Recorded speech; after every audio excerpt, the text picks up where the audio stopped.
Hello, coucou. Ah oui, il y a du vent, hein. Oui, ça fait du bien.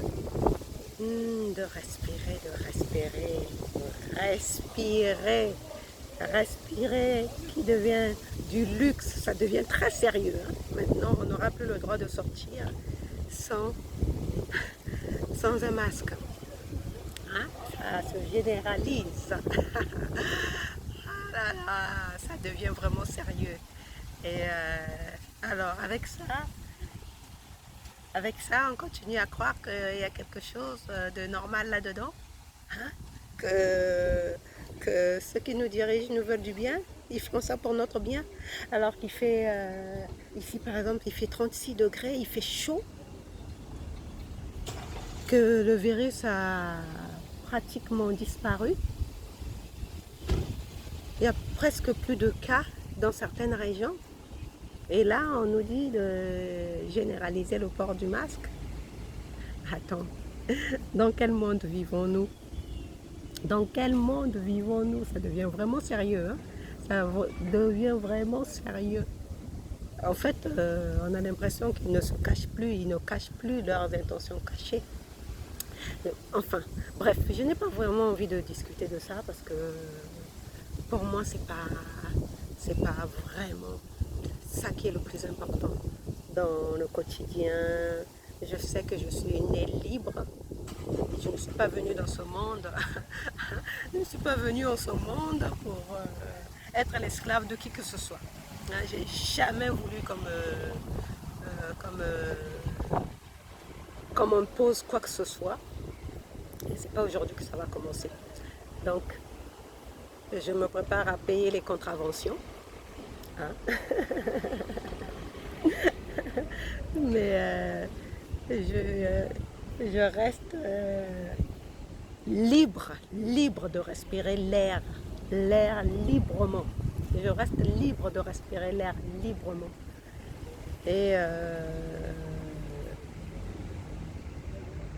comme on dit, wait and see. Wait and see. Je ne vais pas déblatérer longtemps là-dessus. Bon, j'en parle parce que justement, j'ai eu l'information par notre supérieur, on va dire ça comme ça, hein. C'est l'un des fils de la patronne, donc c'est le fils de la patronne, donc qui est venu nous l'annoncer, mais comme supérieure hiérarchique, et elle aussi, elle est pas du tout, pas du tout. C'est une révolutionnaire, voilà, c'est une rebelle dans l'âme. Elle lui a dit clairement, en le regardant droit dans les yeux, qu'elle ne porterait pas le masque. Donc au moins c'était dit. Moi j'avais pas besoin d'en rajouter plus. J'avais pas besoin d'en rajouter plus. Au moins c'était dit, comme je suis dans son service, elle sait ce que j'en pense. Donc c'était clair. Au moins ça, de ce côté-là, c'est réglé. Maintenant on verra lundi avec quand la big boss elle-même sera là, qu'est-ce qu'elles vont dire. Si sa responsable du service administratif ne veut pas porter de masque, ne veut pas faire respecter ne veut pas porter de masque et ne veut pas faire respecter le port du masque dans son service, on va voir ce qui va se passer. En tout cas, wait and see. En tout cas, je réalise que les choses sont en train de prendre une tournure. Waouh! En même temps, je me dis, si c'est pour vivre une vie médiocre, si c'est pour vivre une vie médiocre, vraiment, parce que c'est une vie médiocre à laquelle on est en train de nous préparer. C'est une vie médiocre. Si c'est pour vivre une vie médiocre, il n'y a pas d'intérêt. Ça n'a aucun intérêt. En tout cas, personnellement, moi, je vais rester tel que je suis jusqu'au bout. Jusqu'au bout. Je suis prête à en payer les conséquences. Toutes les conséquences, comme on dit, à toute action, il y a des conséquences. Je suis prête à en assumer les conséquences, mais il est hors de question pour moi qu'on m'empêche de respirer l'air libre. Il est hors de question qu'on m'empêche de respirer l'air libre. Donc, je suis prête à en payer toutes les conséquences qui doivent s'imposer, hein. La dernière fois, j'ai regardé, c'est bizarre, c'est tombé par hasard comme ça dans les. J'étais sur YouTube, je regardais une autre émission qui n'avait rien à voir avec tout ce qui se passe en ce moment. Et comme par hasard, dans les propositions, il y a cette vidéo de Wayne Dyer, hein, qui nous a quittés, hein, qui était un grand enseignant du développement personnel. Il a écrit pas moins de 35 livres sur le développement personnel et spirituel, hein, bien sûr, sur le développement personnel et spirituel. Et moi, j'ai beaucoup lu ses livres, parmi lesquels le pouvoir de l'intention. Le pouvoir de l'intention.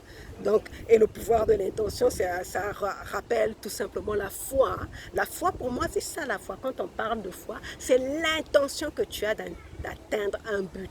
Comme tu as tellement, ton intention est tellement focalisée sur ce but, bah, tu finis par l'atteindre. C'est ça, pour moi, la foi. Et en même temps, pour moi,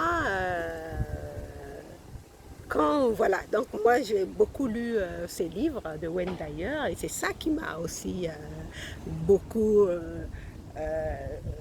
qui m'a aidé aussi dans mon développement personnel, hein, dans mon évolution de conscience, dans mon éveil de conscience. Et donc je tombe sur cette vidéo de lui où il parlait de son expérience sur le respect des lois par rapport au respect de l'éthique. Par rapport à l'éthique, voilà, le respect des lois par rapport à l'éthique. Et il faisait référence au procès de Nuremberg. Hein? Et il disait que lui, quand il était jeune, marine, dans la Navy, il était dans une division, quelque part, je ne sais plus dans quel pays. Et là-bas, les autochtones n'avaient pas le droit de faire du shopping dans un rayon, dans une ville donnée, dans un rayon situé près de la marine. Donc, ils devaient se cloîtrer. C'était une forme de ségrégation, quoi. Et lui, du haut de ses 20 ans, le jeune marine qu'il était, il avait refusé catégoriquement de faire appliquer cette loi, parce qu'eux, ils étaient chargés justement de faire appliquer cette loi. Hein, dans la Navy à l'époque. Et il avait dit, quand il a constaté parmi tout ce qu'ils avaient fait, tout ce qu'ils avaient à faire en tant qu'agent de la Navy, il y avait le fait aussi de veiller à ce que les autochtones ne viennent pas faire du shopping dans ce rayon de la ville. Et lui, il trouvait ça complètement,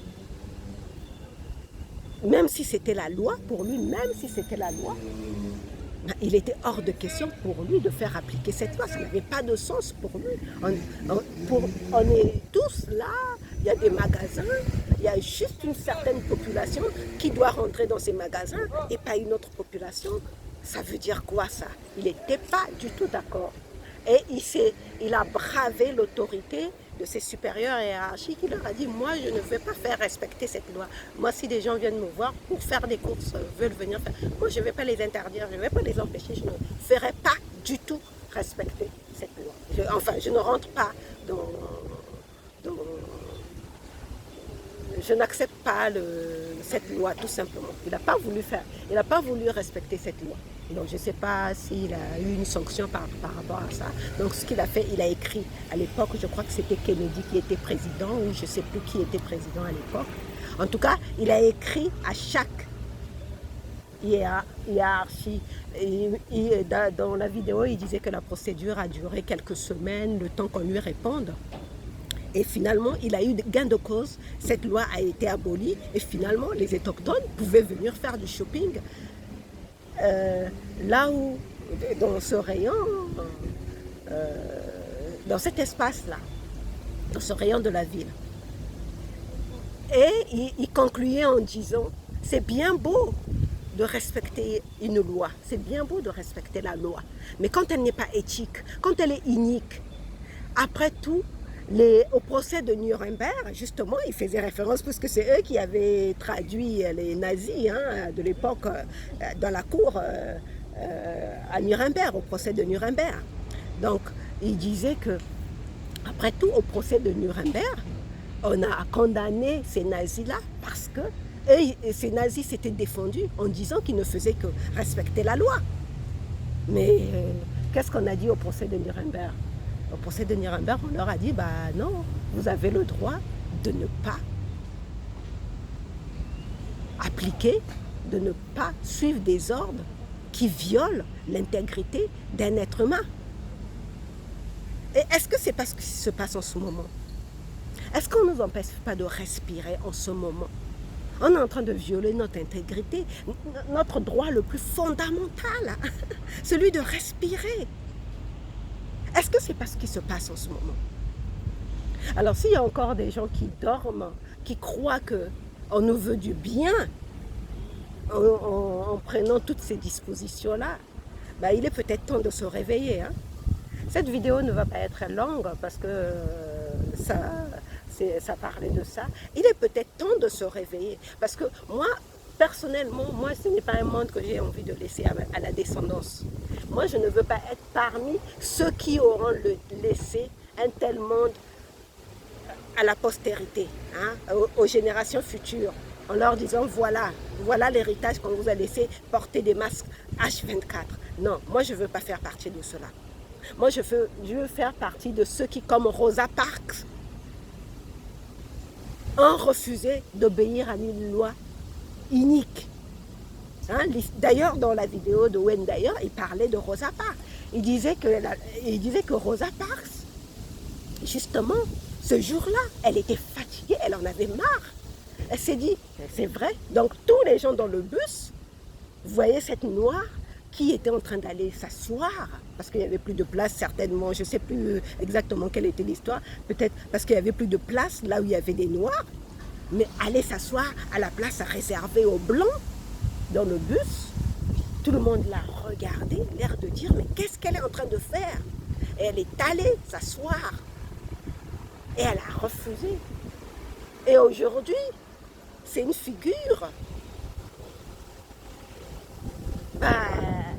Nous voulons tous, pour ceux qui veulent respirer l'air libre, veulent faire valoir leurs droits fondamentaux, le droit le plus simple, celui de respirer l'air, bon sang, je ne comprends pas. Qu'est-ce qui se passe en nous en ce moment? Qu'est-ce qui se passe? Le droit le plus fondamental, celui de respirer l'air librement.